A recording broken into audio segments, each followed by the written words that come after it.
Magandang development ni Kevin Kiambao. Mas nagiging gigil na dito sa game. Nagpaulan ng 3 dito sa kanilang friendly game kontra sa kalaban nila na NU Bulldogs na halos hindi nga dito magminti si Kevin Kiambao. Bumilib ang mga Koreano. Isa-isay natin yung pag-usapan para sa ating video na ito.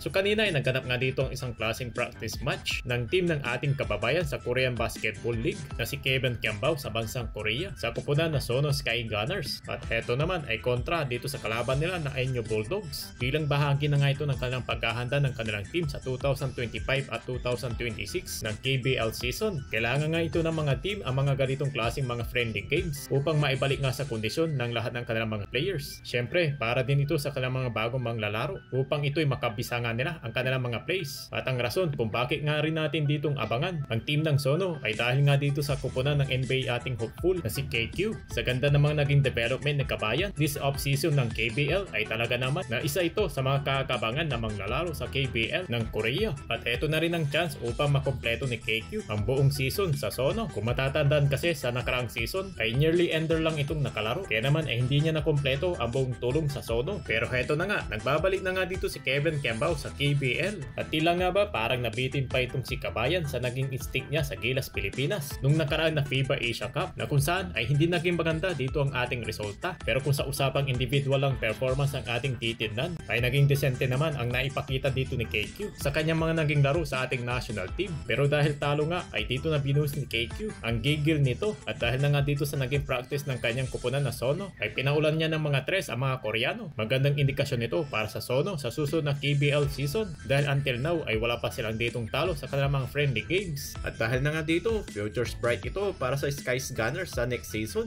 Kaya galito rin kahalaga sa kanila ang role ni Kevin Kiambao na isang legit na shooter din itong ating kababayan na si KQ. At ito'y kahalaga ng kanilang kupunan para sa isang matinding opensa na isa sa mga magpapahirap sa bawat mga kalaban nila. At wala na nga dito mas nais pa itong si Kevin Kiambao, kundi mas maging mahusay pa ito sa laro at mas lalo pang magdomina sa lahat ng liga ng kanyang sasabakan, hindi lang sa FIBA Asia Cup pati rin dito sa bansang Korea na pinaglalaruan niya ngayon. Yes, malaki-laki na rin dito ang na-improve ni Kevin Kiambao. At ito rin ang napapansin ng mga Koreano sa ating kababayan, ang magandang development ni KQ dahil nakatikim ng post-tries dunk at nasupalpal ang mga Koreano sa mga nakalipas na friendly game nila na dati lang itong binabatikos ng mga kritiko. Pero aside na nga dito kay KQ ng kanilang import ay mahusay din itong kanilang nakuha ang mga bagong reinforcement ng kanya na nga ditong kupunan ng Sono Skies Gunners. Ito nga yung mga former NBA player na si Nathan Knight at si Jalen Johnson. At ang unang makakatapatan ng team nila KQ sa opening ng bagong season ng KBL ay ang team nila Ren Sabando na anyang Red Boosters na magiging magandang tapatan to. Kaya kabang-abang ang mga kababayan natin sa KBL ng Korea.